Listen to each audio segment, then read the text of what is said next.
பூவுக்குள் ஒளிந்திருக்கும் கனி கூட்டம் அதிசயம்.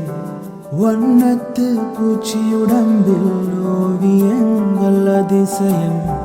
துளி செல்லும் காற்று மெல்லிசையாதல் அதிசயம். குருநாதர் இல்லாத குயில் பாட்டு அதிசயம். அதிசயமே அசந்து போகும் நீ எந்தன் அதிசயம்.